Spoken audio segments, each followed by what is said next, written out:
so happy. This evening is an evening to celebrate and to truly give commendation to men who went out there and performed with distinction.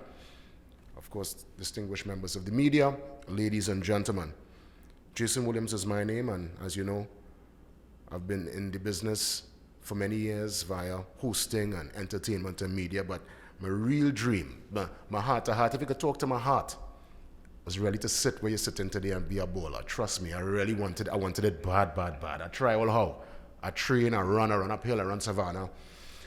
I was just scrubbing bench. I didn't get a chance, didn't get the opportunity, but nonetheless, it's a game and it's a sport that is very close to my heart. I love the game, and I love the fact that this league, in its new reincarnation, is giving bowlers a chance to go out there, showcase their particular skills. Of course, lots of coverage from our friends in the media too, so we're getting a chance to see the games on television. And we all know what football does for this country. We could never forget that amazing time when we went to Germany and the unity and the unification and the kind of love that we felt as a collective. So what you all do is nation building, and congrats to all those who will grace the stage tonight. I just want you to know, once your name called, just work out from now your good side, because picture's going to take on the stage. You have to know how to frame up your picture and take if it's your left or right, right? But your name going to call, and we up here tonight. We're going to celebrate, and after, we get a chance to network and knock some drinks later on. By all means, to give some perspective as to why we are here and to really set the tone as to where we go from here, let's give a warm welcome to the chairman of the Normalization Committee. I mentioned his name earlier. We give a warm welcome to Mr. Robert Haddad. Join us on stage. Jason, someone would think I had a better chance to make that team. Of course, when I was about 100 pounds less. So good evening, everyone. Honorable Minister Shamfo Kujo-Lewis, Minister of Sport and Community Development, thank you for coming. Our Excellencies from the embassies and high commissions, Chairman of Sports, Douglas isn't here, no. TTFA General Secretary Amiel Mohammed, our TT Premier Football League CEO, Mr. Colin Morph. I have a lot of respect for you, sir. Representatives of our clubs, including nominees for this evening's awards. TTFA members, representatives from sponsors and media, specially invited guests, and the hard-working staff of the TTFA and the TTPFL. We, the TTFA Normalization Committee, we're proud and appreciative of being able to address this TT Premier League award ceremony at the end of Season 1. Here today, as it is a testament to hard work, dedication of the league, clubs, players, officials, and fans. In 2023, professional league football returned to the shores of Trinidad and Tobago, and everyone is better for it. The goals flew in. The goalkeepers made spectacular saves, and footballing drama between the teams' title challengers were the talk of the tongue, as it left viewers in the stands and at home on edge. In February, we welcomed the TTPFL into the football landscape through a collaborative effort between different stakeholders, and we must thank FIFA, and in particular a gentleman by the name of Giovanni Proferotti. He was from Italy, did a lot of work with us, CONCACAF, and the Honorable Minister, who was full of advice, full of support, her ministry, and the sports company of Trinidad and Tobago, Mr. Douglas Camacho, Jason Williams, and his team. They've been amazing. Our colleagues at FIFA and CONCACAF have worked with us hand in hand over the last few years to determine the optimum format and financing mechanisms of the TTPFL. Similarly, the Ministry of Sport and Sport TT were engaged as critical partners in the process, and they have supported us tremendously. These partnerships and engagements with clubs, venues, stakeholders required synchronized, innovative, and thoughtful leadership. I must commend TTPFL CEO, my dear friend Colin Wolf, for providing this. Colin has been unwavering in his drive to ensure that the league is a success and governed according to process and corporate best practice. Many times he put me in my place. We thank him, the league's executive and the team for the countless hours of work to ensure that the foundation of this enterprise is robust, accountable and attractive. Thank you to my colleagues on the Normalization Committee and Corporate Trinidad for their support. Slowly but surely, we see them coming back on board, and we appreciate that. Thank you to the clubs who have worked with us, been patient. In the beginning, we had our battles, but I must say I have enjoyed actually working with the clubs, and we are committed to re-establishing professional and semi-professional football in the country, in Trinidad and Tobago.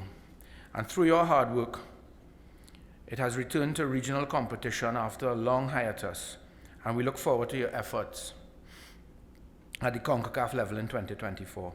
We must credit the coaches, the technical staff, the senior men's national team head coach Angus Eve, of which a man I have a tremendous amount of respect for. He's battled through a lot, for their commitment to the development of the TTPFL players. There's no greater testament to these efforts than the fact that half of our CONCACAF Nations League squad were TTPFL players. I hope that does not continue. I'd love to see these players get contracts outside of Trinidad and ply their trade in even more competitive competitions. Tier 1 top scorer Nathaniel James, to the many other nominees here tonight, the TTPFL has stood up and been counted. Season 2 is now quickly upon us, with Tier 1 and Tier 2 gearing up for exciting seasons. Tier 2 in particular may now boast an increased number of clubs and representing communities across our Twin Island Republic, which is extremely encouraging. The TTFA is evolving, and while the Normalization Committee tenure may be drawing to a close, we are committed to working with the stakeholders, Colin and the Government of Trinidad and Tobago, towards re-establishing the facets of football so that it's transparent, accountable, and adheres to good practice. So this part of my speech is not written, it's from my heart. This has been a rocky road the last 3 years, 3.5 years for me in my personal life. And recently we've had constitutional amendments and conversations, and I want to say how impressed I was in the way the stakeholders have embraced us. Yes, they have spoken a lot about a lot of things they don't like, but I must say that I feel we're on a better platform today than we were 3.5 years ago. It's a great start. I would love to see, always challenge, never accept the status quo. Keep challenging yourself, keep challenging the leadership. But I will say there's a fine line between complaining and challenging. A partnership is what works. You guys, all of us together, could make this work. I ain't going nowhere. If they kick me out, they kick me out. But I'm going to be around for a while. I'll be here to advise. Thank you all for everything, and congrats to all the awardees tonight. Then when we consider the league, Tier 2, Tier 1, the pool of talent are tremendous, and from that we're able now, and again, I go back to what I started off when I spoke about the national framework. We can only get the very best from the national framework when we have a league that's functional, and I'm happy to see local football back to its rightful place. Exciting times ahead, and we reminisce on a season that was. Congrats to Phoenix, and of course congrats to Defense Force. I mean, that Tier 1, it went right down to the final day at the Velodrome. The memory is still very much fresh in my mind. So it was a very competitive and exciting league, and tonight we get a chance to just celebrate on the big stage here at the Trinidad Hilton. To continue with some of the remarks, let's welcome the CEO of the TTPFL, Mr. Colin Wolf, for his remarks. Mr. Wolf, it's all yours. Good evening, everyone. And I'm very grateful for those who braved the inclement weather to be with us here this afternoon.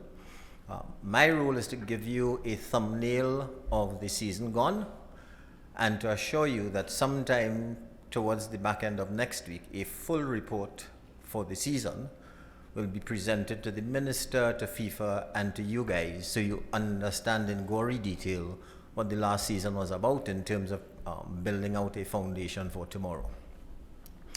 The Honorable Shamfa Kujo Lewis, Minister of Sport and Community Development, Excellencies representing embassies and high commissions, representatives of Trinidad and Tobago national and league football bodies, regional and international football governing bodies, representatives of our sponsors and the media, representatives of our clubs, including nominees for this evening's awards, other distinguished guests, a warm welcome to all. The inaugural season of the Trinidad and Tobago Premier Football League kicked off on the 10th of March 2023 with a thrilling Tier 1 doubleheader at Mahika Sporting Complex, Point Fortin, and ended on the 10th of October 2023 with a nail-biting Big Six playoff final between Tier 2 finalists 1976 Phoenix FC and Pity Valley Diego Martin at the Dwight York Stadium in Bacolod, Tobago. Successfully concluding our inaugural season is a testament to the hard work, as Robert mentioned, of the countless individuals and organizations. In no small measure, the resolve of our players and clubs to restore professional and semi-professional football to Trinidad and Tobago's calendar of sporting events must be lauded. After years of waiting and longing to be back at play, they, like us, were nimbly adjusting as the season progressed. Our heartfelt congratulations to all clubs for the passion, commitment, and competitive spirit that was displayed over the last 7 months. We salute our Tier 1 champions, the Trinidad and Tobago Defence Force FC, and our Tier 2 champions, 1976 Phoenix. Our first season was truncated due to our desire to participate in the 2023 CONCACAF Caribbean Cup tournament, for which a deadline of May 28th had to be met for determining the country's representatives. That deadline was just 3 months after Tier 1 kick off their first game and coincided with match day 18 out of 22 match days. Club Sando FC, the third placed team, competed at the CONCACAF Caribbean Shield and fell just short of earning a berth to the Caribbean Cup tournament. The top 2 Tier 1 teams, the Trinidad and Tobago Defence Force and AC Port of Spain FC, went on to creditably represent Trinidad and Tobago at the Caribbean Cup. The league reinforces the importance of football as a vehicle for social engagement and national transformation. Representation is diverse, and when you see the final report, you'll see how diverse it was. Our clubs span many geographic corners of our Twin Island Republic. Our players came from many walks of life and numerous geographic districts. Moreover, our fans, especially those who attended live matches, represent the rich diversity of our people. We have a lot more work to do to deepen the social and economic integration of our clubs within their communities, but we are heartened by the overwhelmingly positive feedback from our social media followers and match attendees. In conjunction with our various stakeholders, we plan to leverage the inroads that we've made this season to fulfill our mandate of discovering and developing the wealth of talent with which we are blessed, and to restore football to its place as an avenue for personal growth, sporting and career development, and entertainment, whilst promising healthier lifestyles and deepening community engagement. Our review of 2023 season was anchored by the extent to which this season went some way to achieving the key objectives set out for us by the TTFA. Let me touch on a couple of them. The first one is rebuilding stakeholder trust in the local administration of the sport. In that regard, we had an investment by FIFA and the government through the Honorable Minister, as well as CONCACAF, both in cash and kind. Corporate Trinidad has begun to return, and you would see that by the naming of some of the clubs, and we hope to accelerate that process in the new season. As important, all reporting requirements in respect of the funding has been completed and signed off by the appropriate authorities. We have secured a 3-year broadcast partnership with Sportsmax and a 5-year streaming contract over the top for the techie folks in the room with FIFA Plus. The second one I'd like to touch on is the re-engaging of our players as well as the public in our most popular sport. The Tier 1 comprised 300, just under 400 players, and Tier 2 comprised approximately 450 players, giving us a total of just under 450 players across the league. When you do the multiplier on that by 3, i.e. family, etc., the numbers that we have the possibility to impact are just off the charts, and we haven't begun to scratch the surface.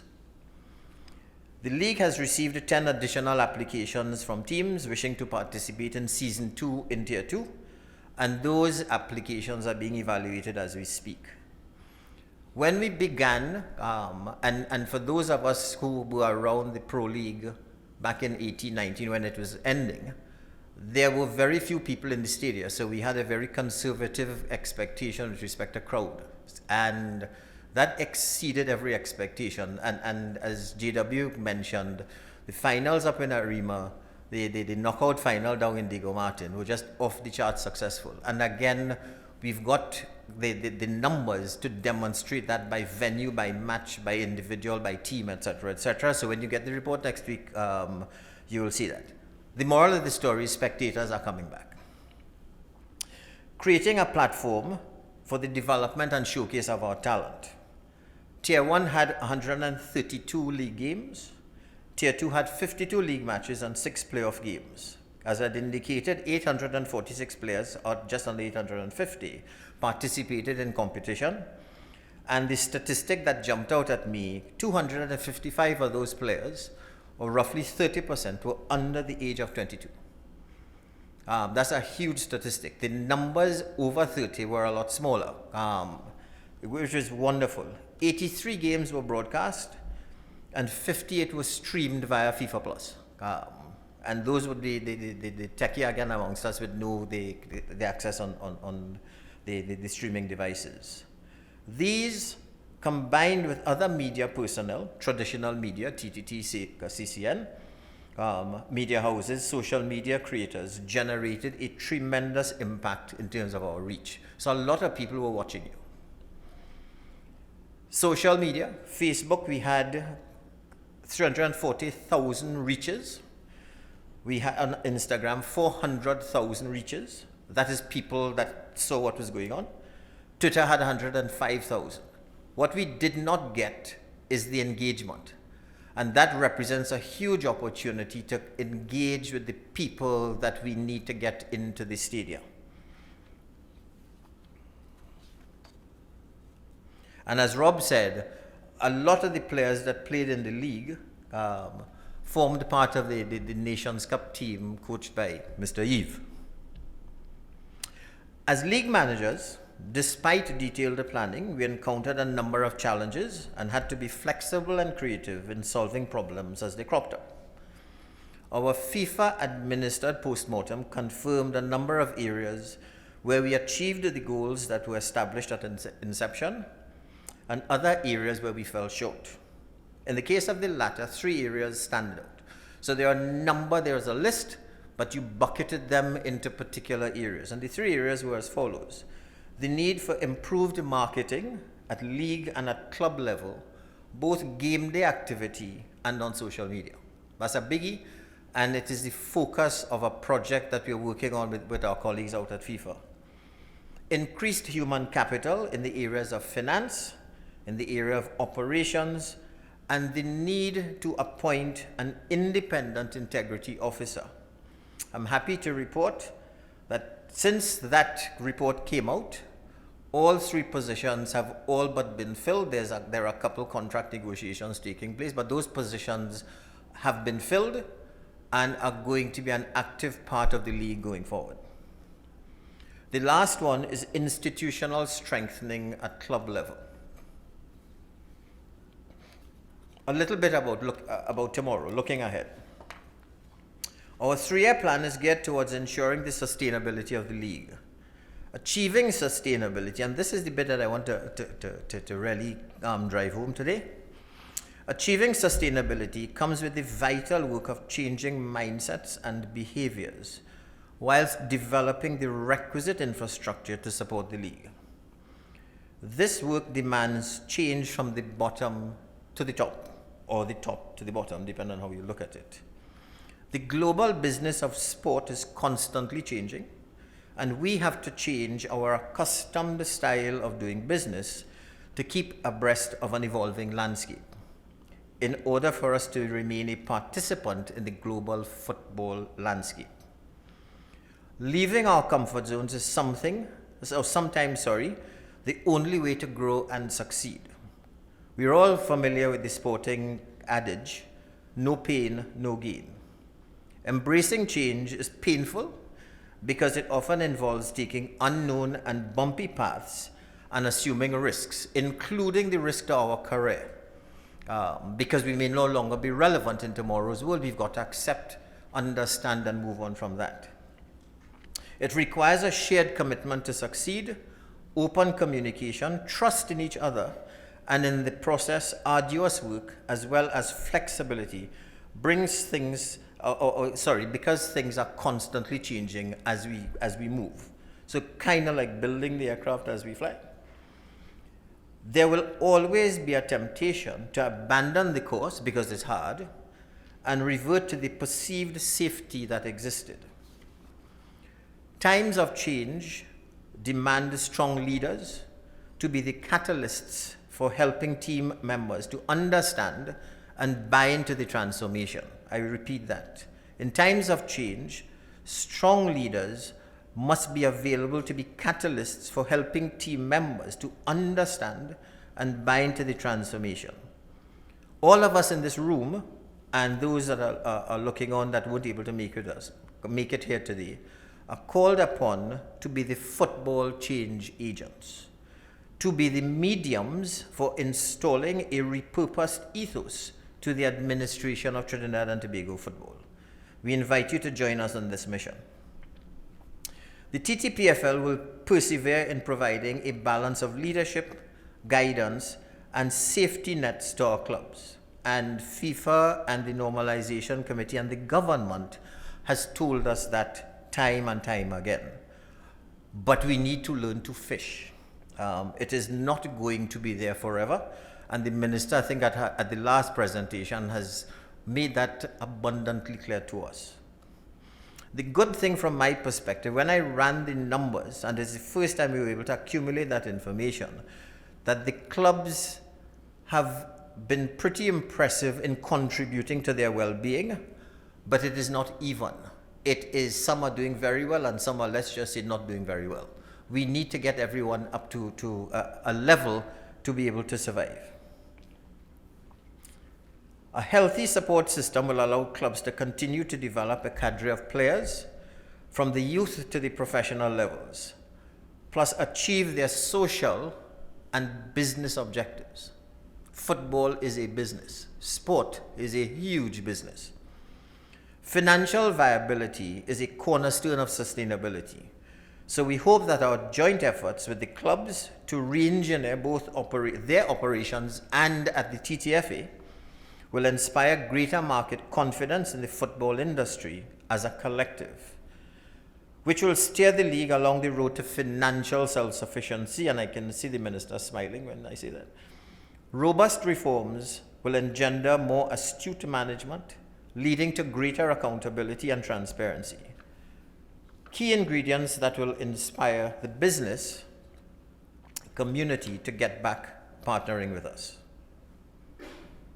We eagerly anticipate Season 2, which is carded to kick off on November 24th for the Tier 1 teams and December 3rd for the Tier 2 teams, and run until June 2024. The format of both tiers will be the same as the last season, and as I said, when you get the report, you'll see the details. The pool of match venues will be expanded because there was the Youth Commonwealth Games that sort of stole some stuff from us, but we are getting it back in much better condition. Combined with the improvement of amenities at some of the facilities, marketing will be and has to be bigger and better. Discussions and negotiations are ongoing with potential investors. And I won't call any names, those are in conversation. And finally, we renew our commitment to frank and open dialogue, and I know some of us have had some frank and open dialogue in this room, with all stakeholders to ensure that we have a safe, well-executed and competitive 2023-2024 tournament. More of that will come as we start rolling out the competitions in the coming weeks. In closing, we wish to thank and express our appreciation to the players, their families, coaches, managers, trainers, club officials, sponsors, both league-level sponsors and team-level sponsors, referees and match officials, the Honorable Minister and her team at the Ministry of Sport and Community Development, our colleagues at FIFA and CONCACAF, Sport TT, the management and staff of our sports facilities, health and safety officers, transportation and catering crews, security officials, the various arms of the TTFA, volunteers, supporters, and our dear fans. We really appreciate your support during the last season, and we look forward to an even better season in 2023-2024. Thank you for your attention. Of course, the direction going forward. Words there from Colin Wolf, the CEO of the TTPFL. Before we welcome the goodly minister, let me acknowledge the presence of Derek King, senior men's team assistant coach and former national player and current alderman for the Arima Borough. Again, all the top personalities here with us. We give thanks. We give thanks. We give thanks.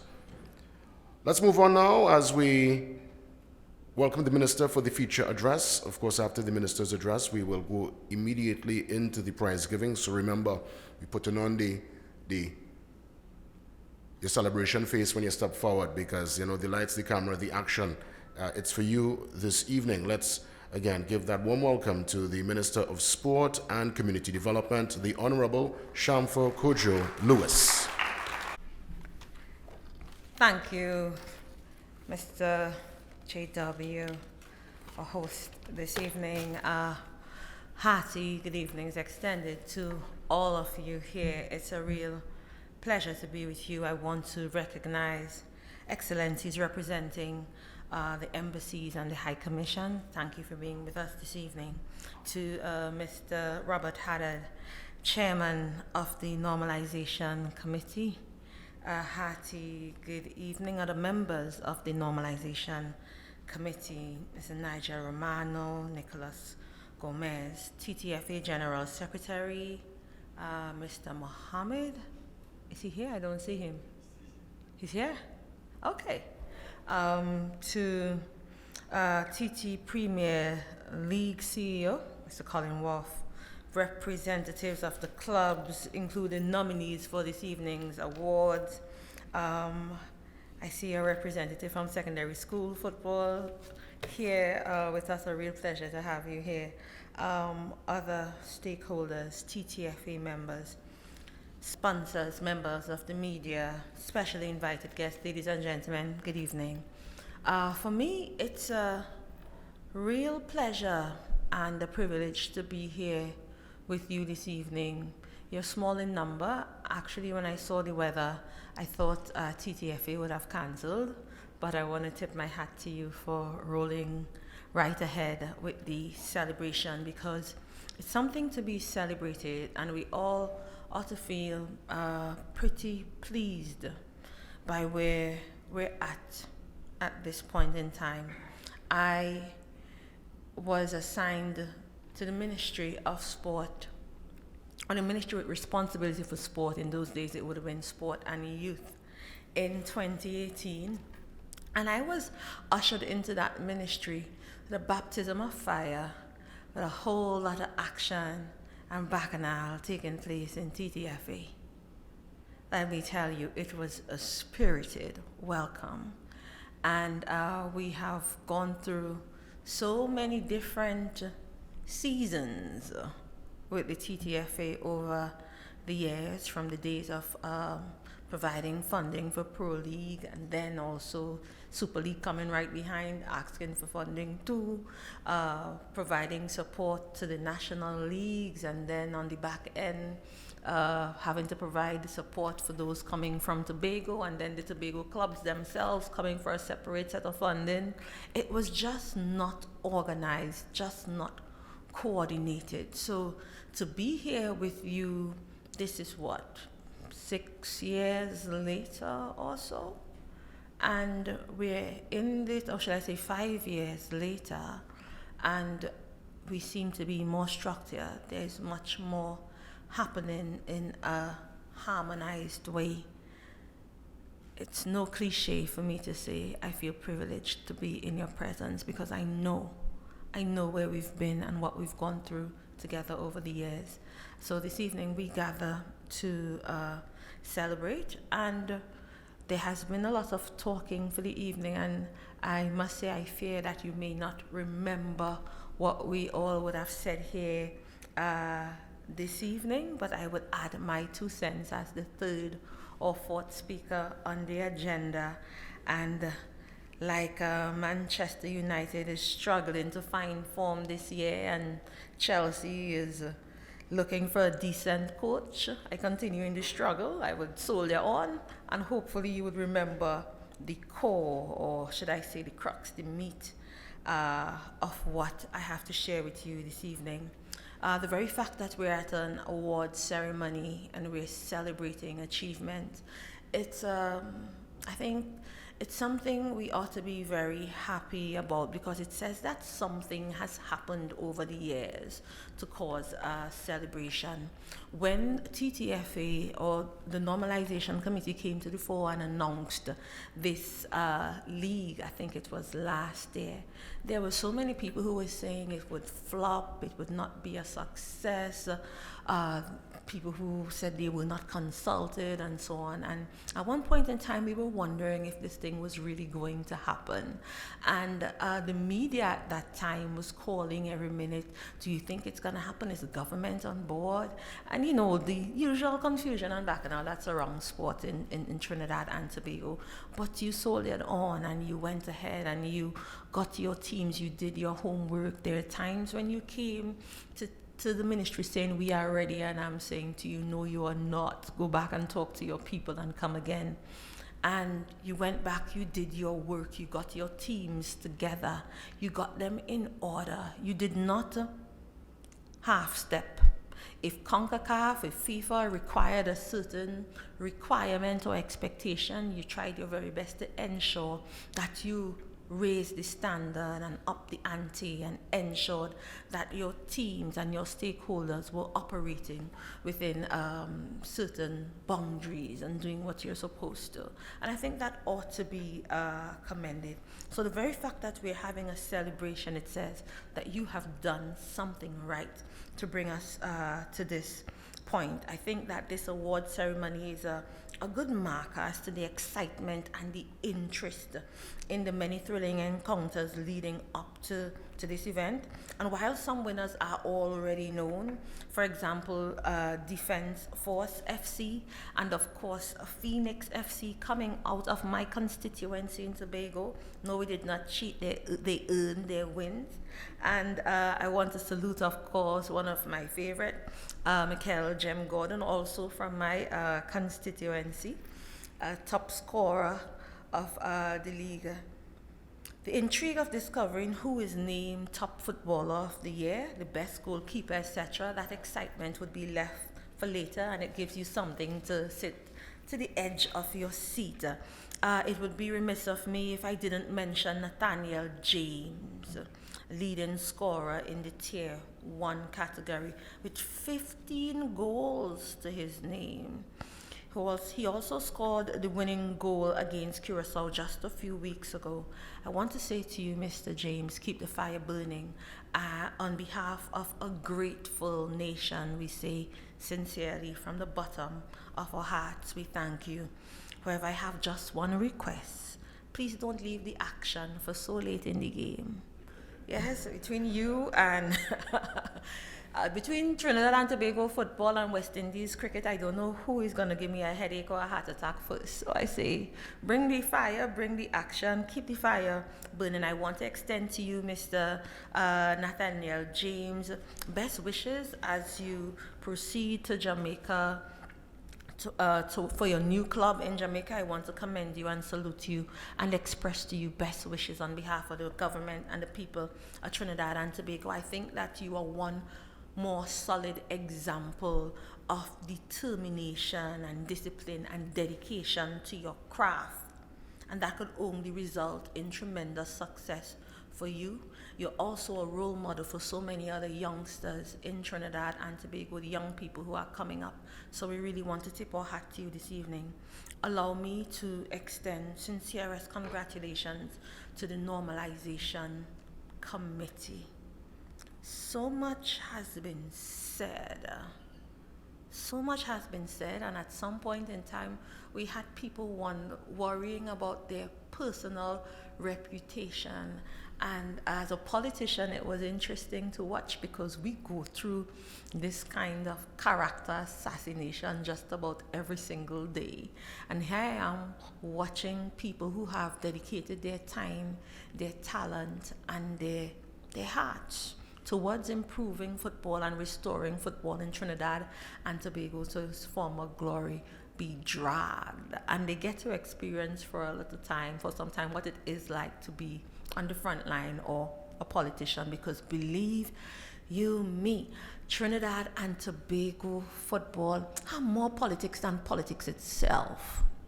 You know, so it was really, really interesting to watch. But I must say to you, I want to congratulate you for staying the course and staying with the program and for taking the licks, for taking the jabs, and remembering what the core work is, sticking to it. I want to salute you. If nobody else has said thank you, I want to say thank you as Minister of Sport and Community Development, because I couldn't solve it. I couldn't unravel it. That wasn't something for the government to do. That was for you to do. And FIFA came to the fore, and they did the necessary. And the most we could do as government is say, support and do what you have to do, because ain't no way we were taking taxpayers' dollars to pay for mismanagement and malmanagement over the years. It wasn't happening. You understand what I'm saying? So for those who came forward and those who took up the mantle to get the work done, it wasn't easy. And you have some more work to do. And there are some relationships to mend and some people to try to get back in moving forward and so on. But we are certainly not where we were in 2018, 2019. So yes, I want to salute the Normalization Committee for the work done over the years and for staying the course. Today, we celebrate the first installation of the Nations League. Yes? Where we brought Super League and Pro League together, and you have Tier 1 and Tier 2. And I think coming out of COVID, that hiatus, that dead period that we had during COVID, into a full season of football, it is something that brought much delight to the sporting fraternity, especially to the football fans. And it's something that should be celebrated, so I'm happy to join with you in that. I want to thank the teams, the players, first the teams, the managers, the administrators, the volunteers, everybody who got on board, because you didn't rush. You didn't rush. It took some cuddling and some stroking and some talking and some negotiating in the background. You know you did not rush to get involved in this. Yes, but eventually you came on board, you organized your teams. At one point in time, we were asking through Sport TT for a copy of the names of the players, that do you have your rosters going? And team managers found it difficult trying to give us names for a roster. That is how disorganized you were coming out of COVID. Yeah? Am I lying? I'm not. So to work with teams to get to the point of making sure your roster in check, making sure the persons listed on the team are really on the team. Because we've had our experiences of, in the past, team managers placing on the list people who were not on the team, placing and requesting monies to pay persons, to pay adult players, and then taking people under 18 and telling them that they can't be paid because they're under 18, but yet you're asking for them, requesting the funding as if the player was over 18. We've seen it all. I've met some of these players. Their first introduction to me was text messages in my phone telling me, "Hello, Minister, I play for X team. I played for so many months or years and I haven't been paid." And there I was as Minister of Sport reaching out to team managers. Why haven't you paid X or Y? I can show you where we have paid. Why haven't you paid these players? We were in a dark place. And I trust that we are not there anymore. And I hope and pray that we wouldn't return there, because these youngsters really depend on this game to move, to grow, to earn some money, to expose themselves, to access opportunities. And for managers who claim to care, to handle them in such a way, I hope we never return to those days. So today, I commend the team managers, the administrators, the parents who volunteer their time, you, the players who give of yourselves. I want to commend Sport TT, because Sport TT came on board and assisted in crafting the documents and so on, so that it goes over smoothly. This was not about letting the normalization committee face the fire alone, because public perception and reputation in this business of football is very, very important. Because as much as we say we as government cannot fully finance all that needs to be financed for all 54 sporting disciplines under the Ministry of Sport and Community Development, we encourage the sporting disciplines, especially football, to handle yourself in such a way that would attract not only government funding, but also and especially private sector funding. And if you carrying on with all this bacchanal day in, day out, nobody wants to be affiliated with you as no sponsor. That's the truth. It's a business. The CEO said it's a business. And if your business not conducting itself properly, nobody want no business with you. So it's important in football, in sports, to have a good reputation and to handle your business properly. So I commend Sport TT and my cabinet colleagues for agreeing once again to support TT Pro League or Premier League. And I must say so because when you started in 2002, when Pro League started, it was supposed to be self-sufficient. That is why every time I hear self-sufficient and you're gonna sustain yourselves and so on, I smile. Because you ran the league for 2 years, from 2002 to 2004, with business support. And then you came in 2004 and asked for the support of the government. Help us this one time so we could kickstart again. Yes? And from 2004 to now, 2023, that is 6 cycles of one more. Give me one more chance, one more chance, one more set of 3 years. Yes? For support for the taxpayer to pay for this professional league that was supposed to be sponsored and sustained by private sector based on you conducting your business properly to get private sector support. Over the years, we have contributed at least $27 million towards Pro League. As a government, a league that's supposed to be self-sufficient. So we're nowhere close to where we need to be, because it's in the same vein. I remember it was 2018. I had just became Minister of Sport, and I had to go to the cabinet because they were saying the government wicked and so on. Went to the cabinet, got an $11.1 million to support Pro League. Yes. And then again now, we pledged $9 million for another 3-year cycle. So now we're on our 7th 3-year cycle of one more 3 years, we could catch ourselves. It's something we have to be mindful of. Yeah? And these guys and ladies, because I really hope we get to the place of real professional women's football soon. Yes? There's a lot of work to be done there. But these youngsters depend on their managers and the executive of TTFA to run the thing properly so that they can earn a proper salary. Because that's what the Pro League is supposed to be about, them earning a salary. It should not be a gimme, gimme, beg, beg thing. And TTFA has to move away from that.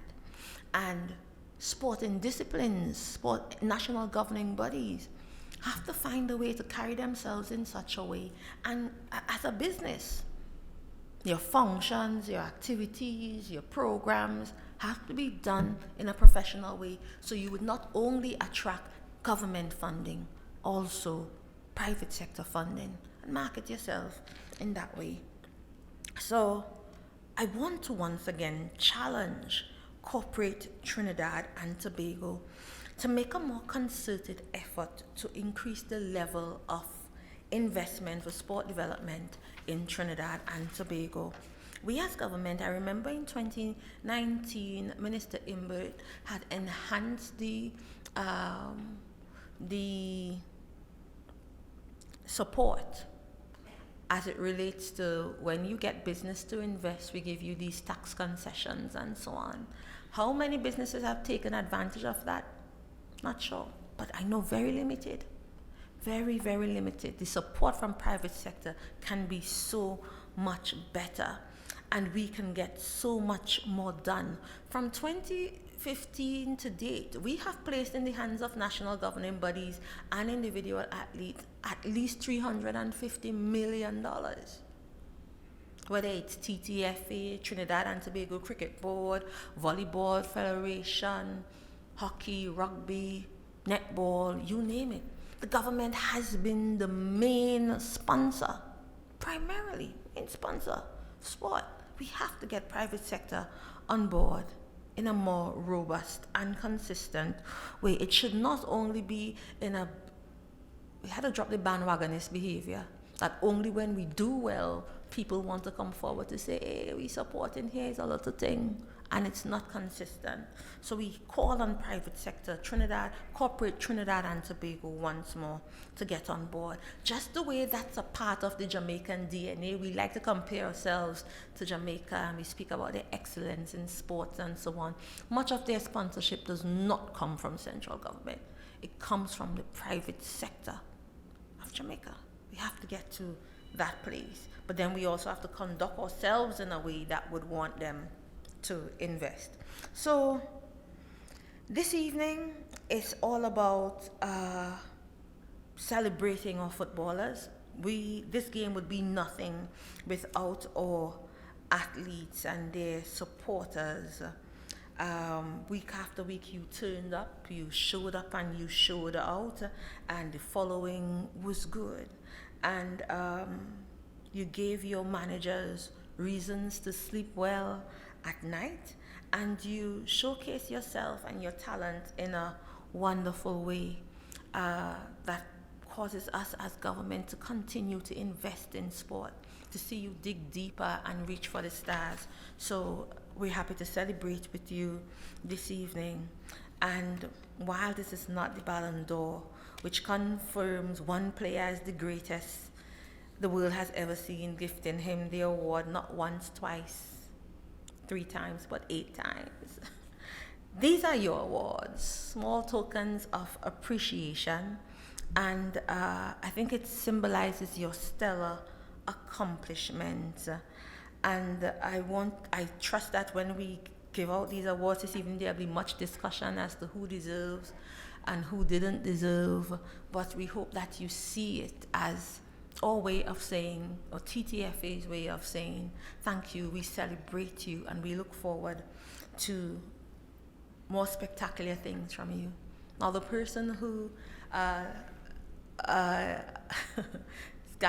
guided me to this evening, I said, what do you think these people want to talk about? And the person said to me, speak to the audience about our need to better keep our records so that generations later would remember the names of a Gem, of a Nathaniel James. Yeah, we can do much work in that. You in your sporting body maintaining proper records so that later on we can tell of the history and the accomplishments of these players. And that was a major concern to the person with whom I consulted.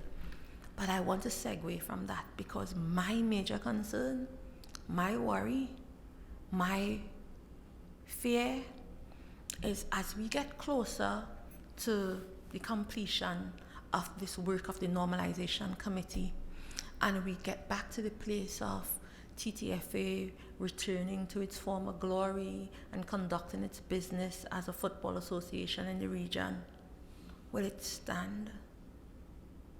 Will it stand? Do we, as the football fraternity, have the discipline to not return to the places out of which we came, where Trinidad and Tobago was the laughing stock, the renegade, the black sheep of regional football?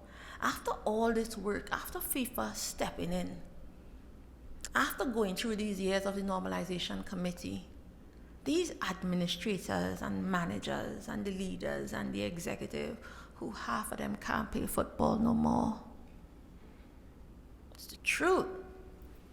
But they have the discipline and the structure and the order and the integrity to truly restore football to its former glory and raise the standard and keep that standard so that the young people, the future generation, can have something to look up to, something to depend on, something to be hopeful about.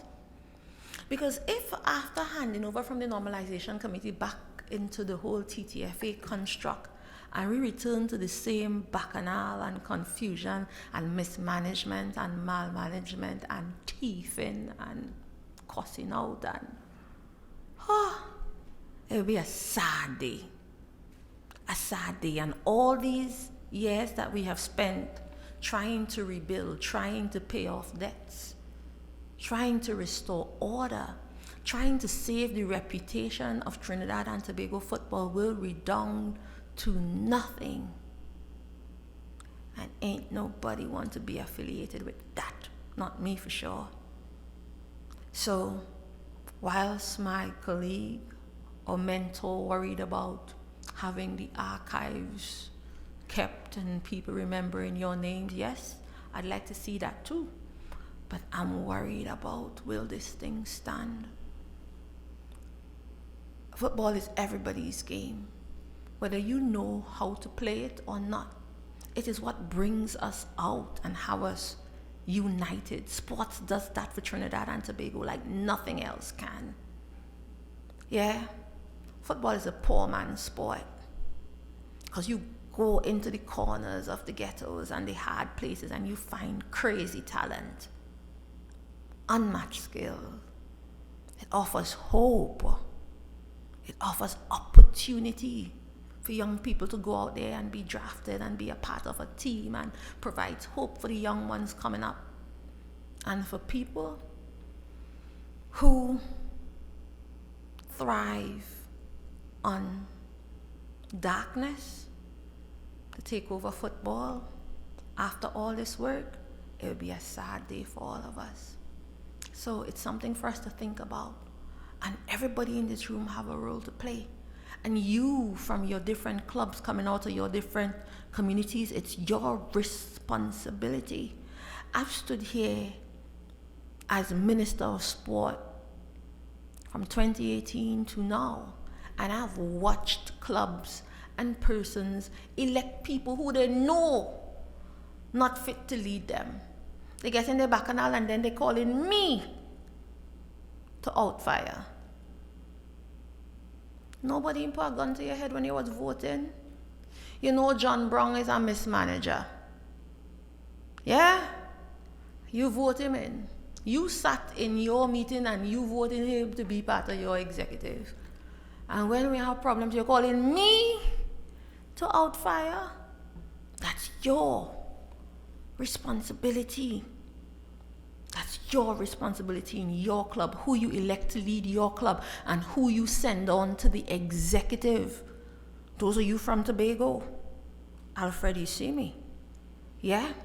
Those of you from Tobago, especially you, who are not cautious as to who you send to the executive and so on, and then calling me to speak for you because I'm your MP. No. I'm not a part of your TTFA structure. That is on you to mind your business. So we as government, we continue to make investment in sport, whether it's contributing to the hands of the athletes and the operations of your clubs and sending you abroad to perform and to compete and so on, whether it's investing over $120 million as we will invest in improving facilities and so on this year, whether it's hosting and contributing to events and sport tourism activities like hosting the Davis Cup as we did for tennis this year, as hosting the CONCACAF football game in Tobago, as hosting the Commonwealth Youth Games. That's our job as government as it relates to promoting sport, but the rest of it is on you. You have that responsibility. So we're counting on you. Don't drag the flag. Don't drag the flag. Keep the fire burning and raise up that standard. The good book say when the enemy comes in as a flood, you have to raise up a standard. You have to raise up a standard in football. So this evening is not about long talking. This evening is about celebration. But if you spend time and money and resources and you invest in building a fortress and you don't protect it, total waste. You build a nice house, you build a strong entity, and you don't protect it so that it's preserved and get better and better, total waste. So we celebrate today, and I hope that you conduct yourselves in such a way to bring honor and glory to TTFA and Trinidad and Tobago, and to provide hope for the young people of tomorrow, so we could come back year after year to celebrate again and again and again. I hope you don't forget what I said to you today. God bless you. Congratulations. God bless our nation. Thank you.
I'd just like to acknowledge Honorable Minister Kojo Lewis, the excellencies and dignitaries from the diplomatic corps, as well as the high commissioners and ambassadors, TTFA Normalization Committee Chairman Robert Haddad, CEO of the TTPFL Colin Wolf, and of course all of the specially invited guests, players, coaches, and all other individuals from the media.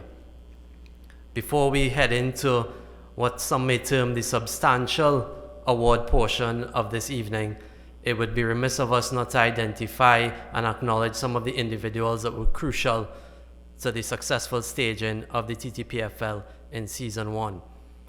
We cannot have football matches being played without players and without the officials. So at this point in time, we'd like to acknowledge and invite on behalf of the officials that officiated for the TTPFL Knockout Cup, the TTFA head of the refereeing department, Mr. Michael Ragunath, to accept an award and a small token on their behalf.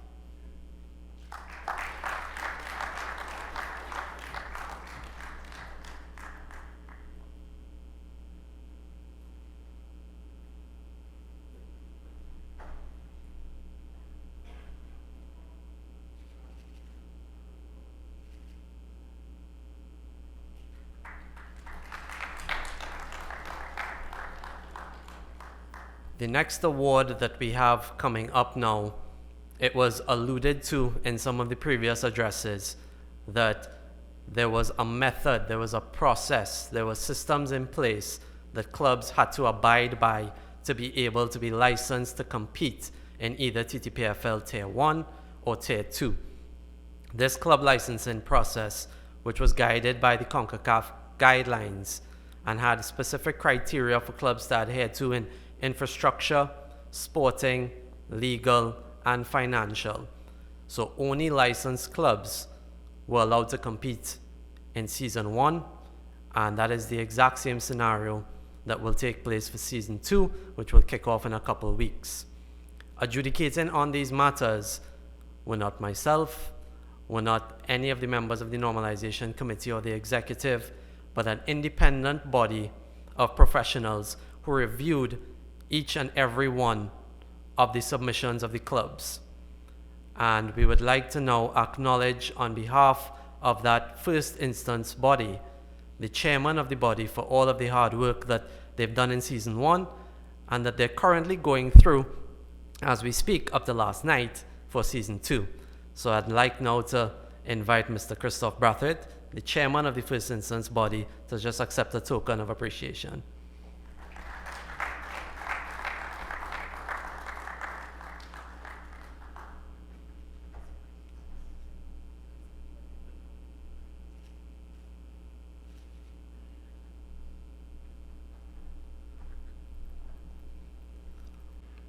From Sport TT, Kyron Sarat, to join me. And let me tell you, first things first, the coaches, in terms of the names that we're going to call this evening, the coaches actually put forward their recommendations for those who would have performed well in Tier 1 and Tier 2.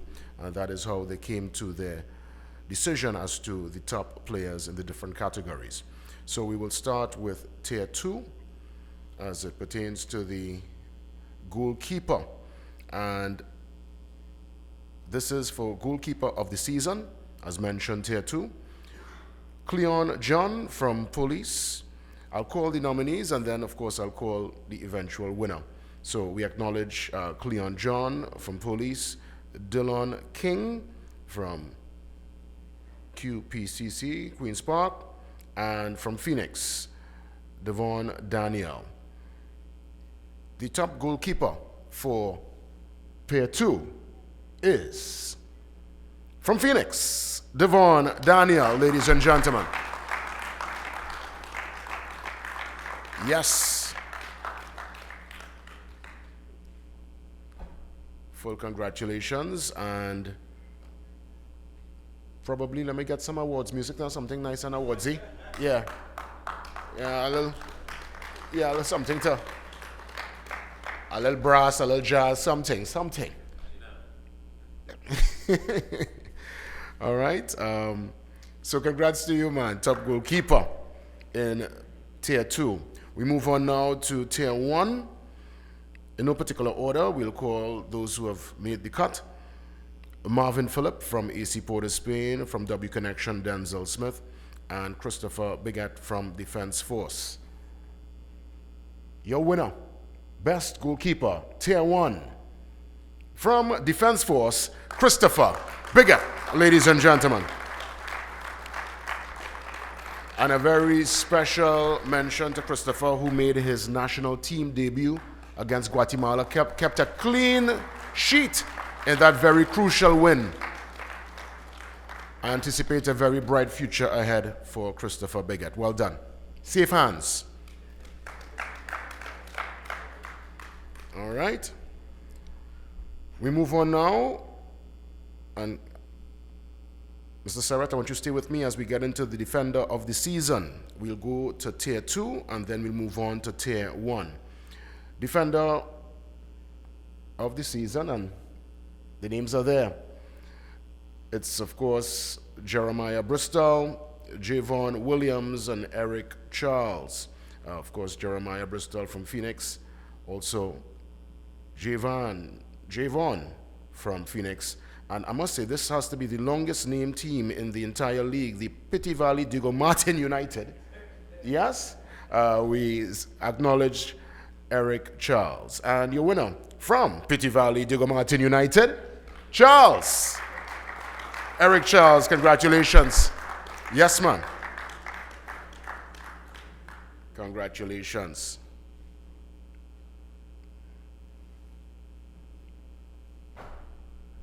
Pity Valley Diego Martin United. Yes, man. The best in the West. Let's move now, and I want to, of course, thank Mr. Sarrett for joining me on stage. We top defenders for Tier 1. Justin Garcia from Defense Force, Rodolfo Abubakar from AC Port of Spain, and Josiah Trinningham from Club Sando. Your winner, Tier 1 top defender, Justin Garcia, ladies and gentlemen, from Defense Force.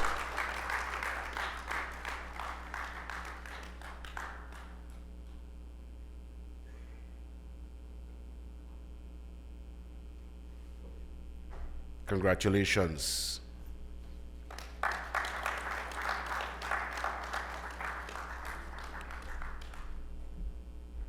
And I would imagine now we'll move on to Tier 2.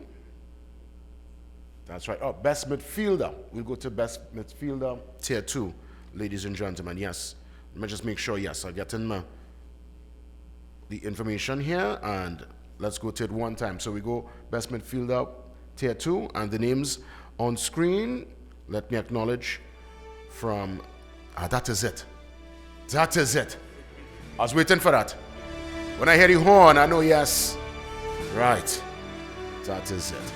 So we go to Tier 2. Best midfielder. I'm seeing Cesar De Silva. That is, of course, Sean De Silva, Queen's Park, Trevor Caesar, Phoenix, and is it? I don't want to butcher the name. Is it Niche? Okay, that's it right there. From Pity Valley Diego Martin United. The winner is Sean De Silva from Queen's Park.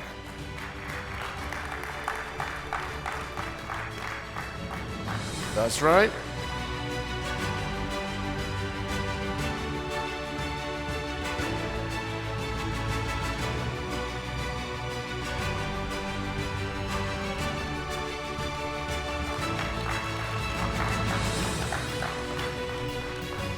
Congrats. We move on now to the best midfielder. Tier 2, Tier 1, ladies and gentlemen. And in no particular order, Justin Sadu from Defense Force, Dwayne Muckett from AC Port of Spain, and John Paul Rushford from AC Port of Spain. Your best midfielder, Tier 1, Dwayne Muckett from AC Port of Spain.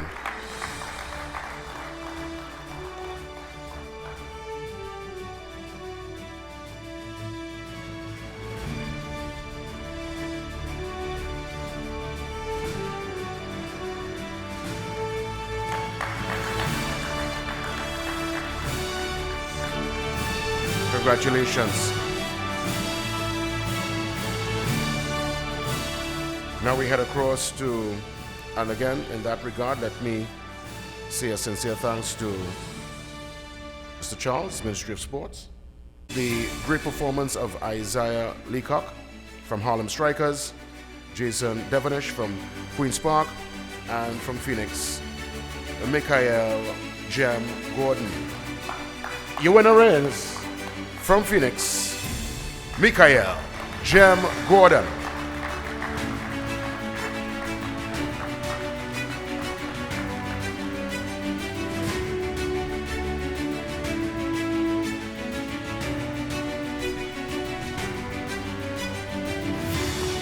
That's right.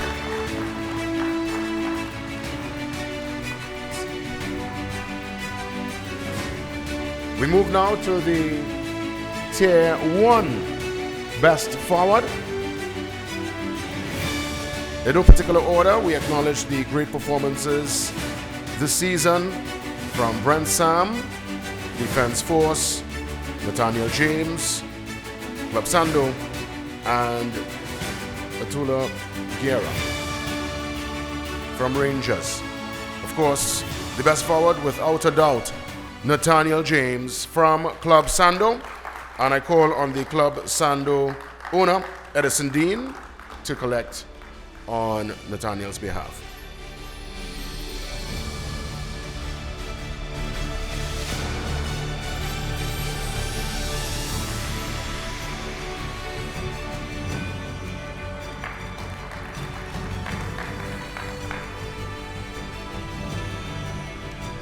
We move now to the Golden Boot, Tier 2. Without a doubt, Gordon, congratulations, Golden Boot. Yes.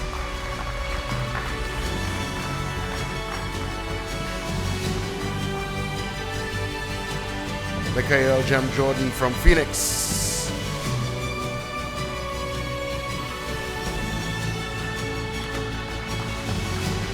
Never a doubt. Well done. All the best into the next season and your Golden Boot, Tier 1. The man himself, James. And we ask again, Club Sando owner to collect on Nathaniel's behalf.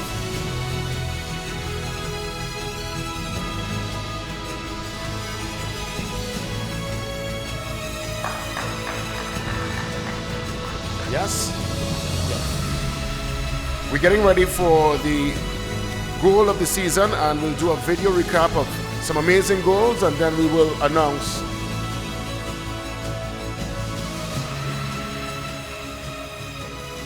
oh yes, so we have a Golden Boot, yes, for the Knockout Cup, and that goes to Sam.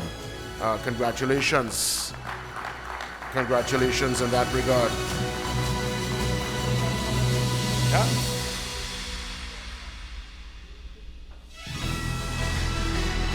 One more, Mr. Dad. One more for Sam.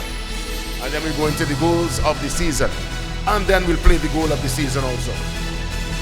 Sam, congrats. Sam real tall, boy. Taller than a tall man, boy. Yes, well done, man. Bound to score. Let's take in some footage here. This is the goal of the season, Tier 1. An outside chance to at least get an equalizer here. But away goes Arcia for Defense Force. This is a good run. Has a crack. Ooh. What a goal. What a goal. Oh, he's lost it. And this is now the goal of the season, Tier 1. Forward. Tyrone Charles. Oh. That is a screamer. Find a solution for this puzzle. That is these two lines of 5 from Central FC. Shot from distance. Oh, my goodness. My word. Oh, my goodness. There's Alvin Jones. Oh!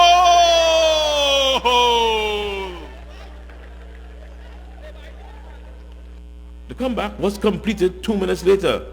And who else but Shea Benny to put the icing on the cake with the spectacular.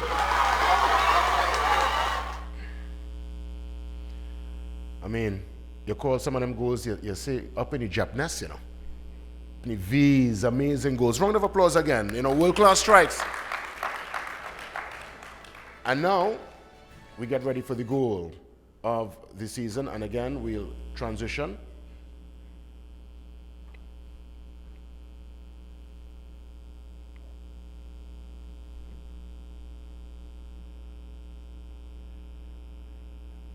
Excellent. So, it's awarded to Travis Byron from Jablote, and that is for the goal of the season, ladies and gentlemen. All right? That information just came to hand. So, well done. Any representatives from Jablote here with us, right? Fantastic.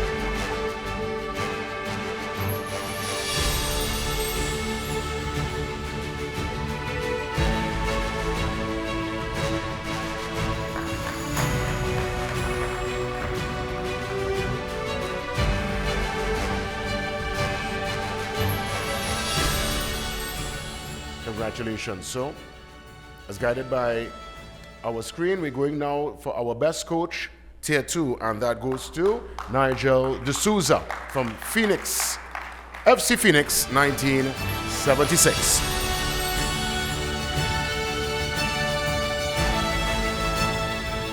I know, that's the Tobago squad. Yeah. Okay, listen, some more horn. Turn up the volume. Yes. From your constituency too, Minister, right? That's right. Well done. Phoenix, well done. And we go now to our coach of the season, Tier 1, and that is none other than, I'm getting some of this, Lloyd Andrews from Defence Force FC. Congratulations. I'm seeing this for the first time also. So well done.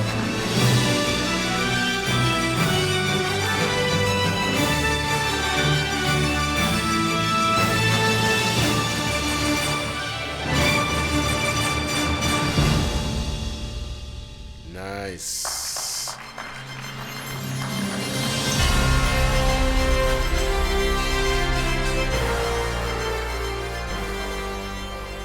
So, from the best coach, we are getting ready for our players of the season, and then we have a video recap of Tier 1.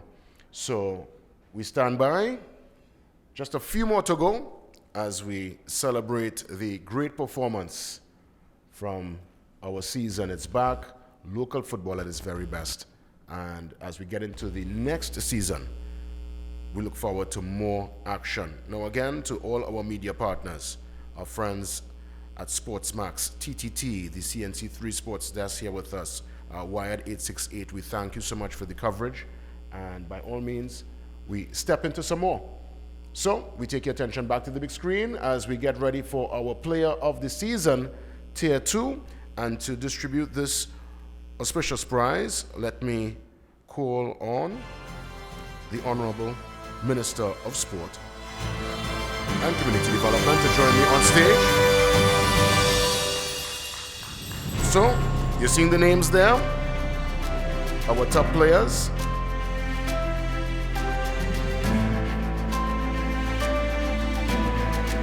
Player of the season, Tier 2.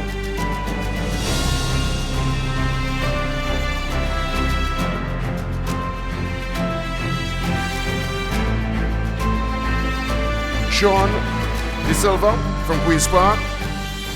Of course, Daniel there from Phoenix, Tobago. And Michael Jem Gordon from Phoenix, also in Tobago. And without a doubt, I know the minister will be very happy to distribute this one because Phoenix is the winner of the club and it's from Michael Jem Gordon, your player of the year, player of the season, Tier 2 inside the TT Premier League.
Welcome to the TTPFL. Well done.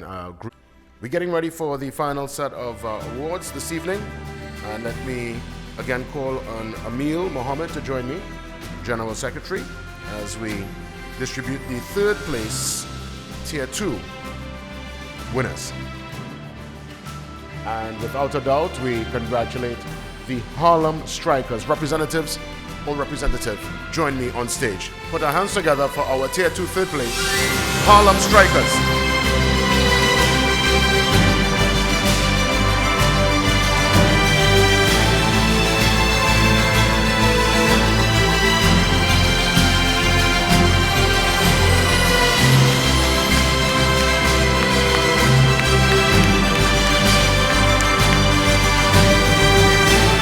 Thank you, Emil. Let me call on Mr. Colin Wolf, CEO of the TTPFL, to distribute the prize for the second place Tier 2. And the second place, friends, the Pity Valley, Diego Martin United, the best in the West.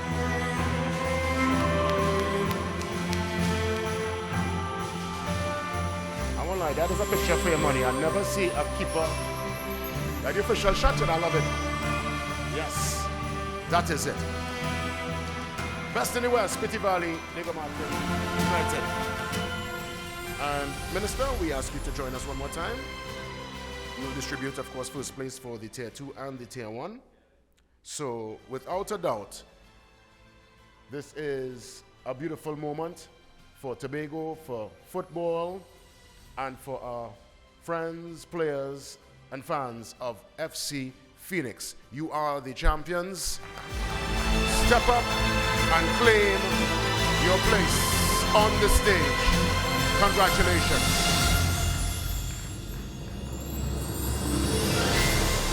FC Phoenix, ladies and gentlemen.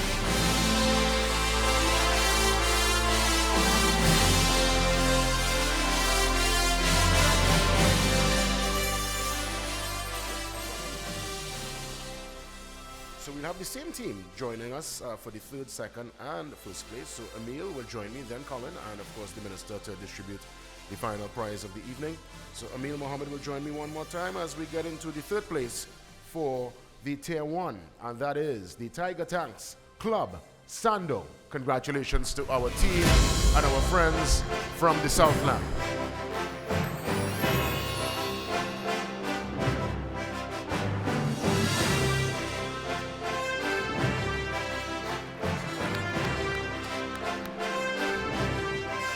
Thank you, Colin.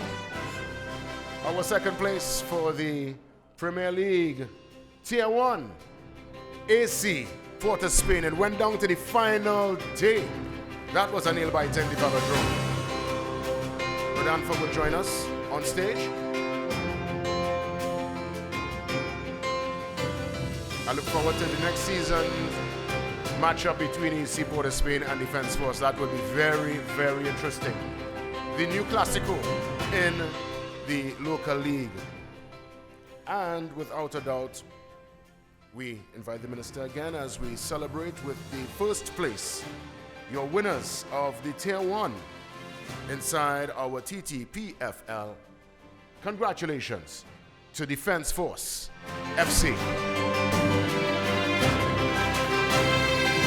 Champions 2023.